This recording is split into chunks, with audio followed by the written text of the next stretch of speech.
देखिए आज आपने क्या पढ़ लिया, बहुभुज।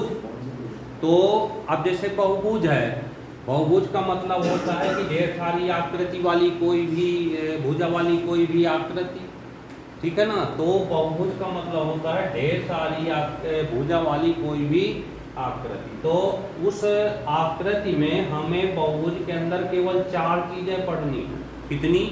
4। एक और जोड़ दे तो 5। तो कोई भी, जैसे मान लीजिए कोई आकृति है ऐसे, तो सबसे पहली चीज यहाँ पे एक पढ़नी होती है। ऐसे खींच ले तो इसके डायगोनल बनते हैं, जिन्हें कहते हैं विकर्ण। क्या कहते हैं? विकर्ण। तो नंबर 1 पढ़ोगे विकर्ण की संख्या, विकर्ण की संख्या। तो यहाँ पे आप पढ़ोगे विकर्ण की संख्या। तो भाई ये फार्मूला लगा देना, n(-3)2, n(-3)2। ये फार्मूला लगा देना है n(-3)2।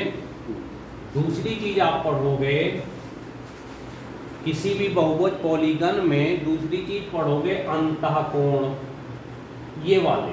तो अंतःकोण अगर कहीं भी निकालना हो, अंतःकोण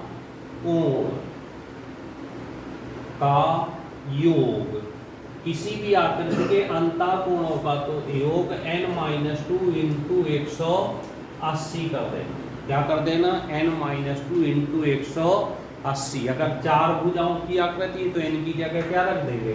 4। तो 4 - 2 इंटू 180, तो 18 दूनी 36, 360 हो गया ये। इसी तरीके से अगर इसका अंतःकोण का प्रत्येक कोण निकालना हो, क्या निकालना हो? अंतःकोण का प्रत्येक कोण। तो अगर प्रत्येक कोण निकालना है तो n-2 इंटू 180 को n से डिवाइड कर देना। किससे? n से, जितनी भुजाएं हैं।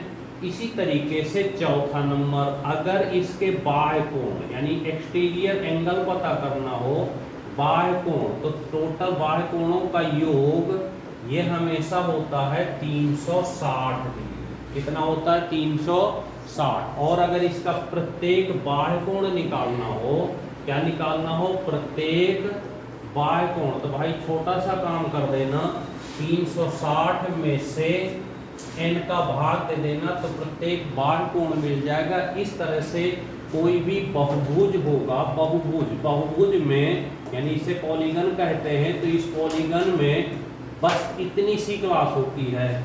ये 5 चीजें अगर आपने तैयार कर लिया तो आपका एक भी क्वेश्चन यहाँ से मिस नहीं होगा, और RPF, SSC, CGL वगैरह हर जगह ये टॉपिक आना ही आना।